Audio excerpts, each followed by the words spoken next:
Welcome to the Friday edition of Juan's World, and it's Christmas Eve, or at least it's Christmas Eve when you see this, or when I post it.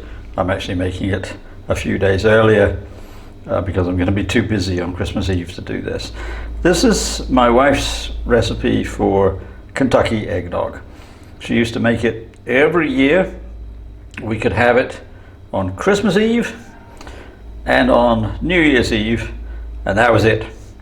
So it's really one of the tastes of Christmas for me now.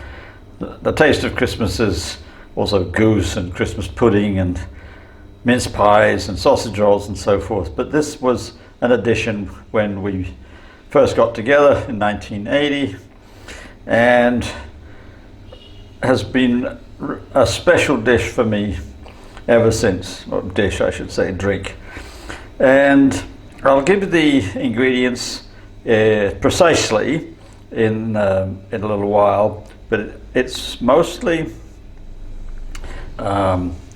eggs, raw eggs. Now you have to remember that if you're allergic to eggs, then you shouldn't attempt this. Also, you should use very, very fresh eggs that you know where they're from. These were actually laid yesterday, and they're taken straight from the farm, so I know exactly where they came from. We have to be careful of all kinds of diseases that might be carried by them and so forth. So that's my stern warning, that be careful with recipes with raw eggs.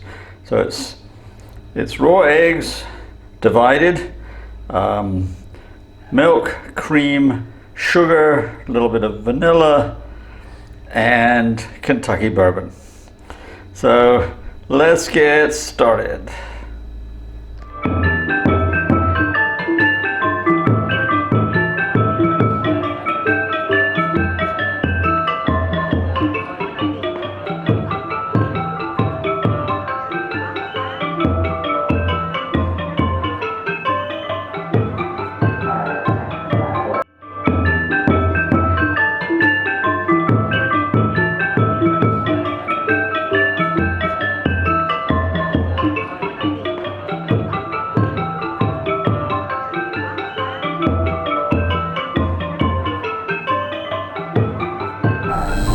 All right, so let's get started. I've got two pans. I've got one for yolks and I've got one for whites. And I'm going to separate one egg on camera so you can see how I do it. There's a lot of different ways to do it. You can even buy a contraption to do it. But I've always done it this way. You just have to be very careful of two things. First of all, the whites have to be in a bowl that is scrupulously clean and dry. And the yolks, if a little bit of white mixes in with the yolks, it's not terribly problematic. If the yolk gets into the whites, then it's the end of the world. So I'm going to do the separation over the whites, and I'm going to make sure I don't get any yolk in there. In fact, a safer way to do it is to have a different container that you crack into, and then if you have a disaster, if you break the yolk or something like that, then you can just make scrambled egg. But otherwise, you then take the white and put it into the container. So here we go. First of all, you have to be firm but not crazy.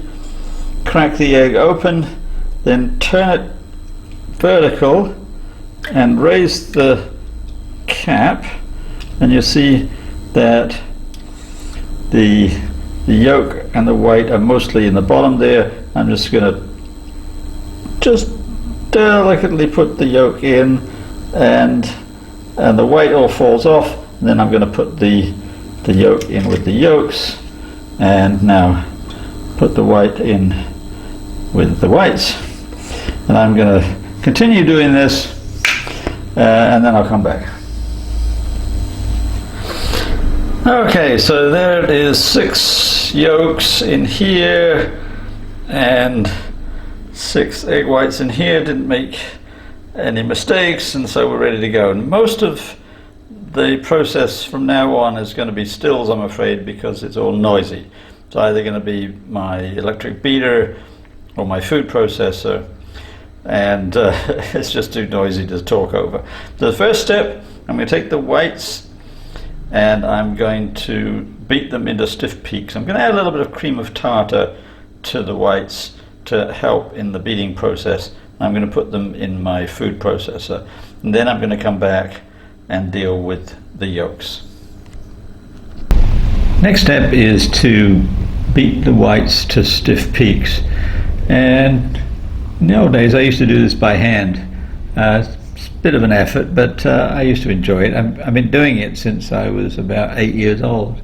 I've always loved beating egg whites for some reason, but I've got my new food processor and it's got a whipping blade in it, so I thought I'd use it, and you can see here the results. A little bit strange. I think I would prefer either the hand beating or a hand mixer or something like that, but it's okay because it's all going to get mixed in. And then the next step is to add a cup of sugar to the egg yolks and to beat to a froth, or to a light yellow, I guess, as you can see here. Next, add 1 pint of milk and 1 pint of heavy cream, and beat again, as you can see here.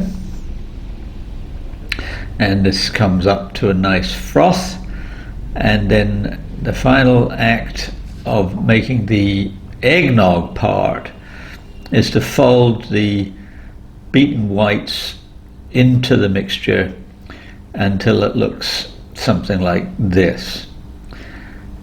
And then there's 1 or 2 more small steps and you're ready to go. So now here's the last step. We've got to add some bourbon. And my wife always used to use J.W. Dant bottled and bond, because she couldn't get the one she wanted, which was Maker's Mark Gold, because Maker's Mark sells all of its gold to Japan. You can't get it anywhere. I guess I could go to Japan and get some.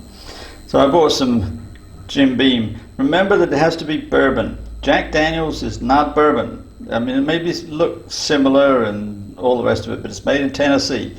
Has to be made in Kentucky for it to be bourbon. So, well, a full recipe, you find it hard to believe maybe, but a full recipe, she would put a full bottle in, which means that for half a recipe, we would put in half a bottle, which is what I've got here. So, I'll show you putting it in, but I'm not going to put in half a bottle in here. I'm really not much of a drinker these days, and I'm not about to absolutely get drunk as a skunk.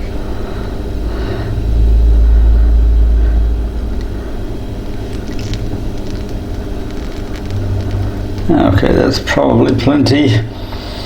And now you ladle out into cups and then grate a little nutmeg on top, which I'll do right now. I don't have punch cups, but I have some kind of cup, and I'll just make 1 cup up. You do need to stir the whiskey around a little, but after a while it all goes down the same. So let me just get a cup and some nutmeg and I'll show you the finished product.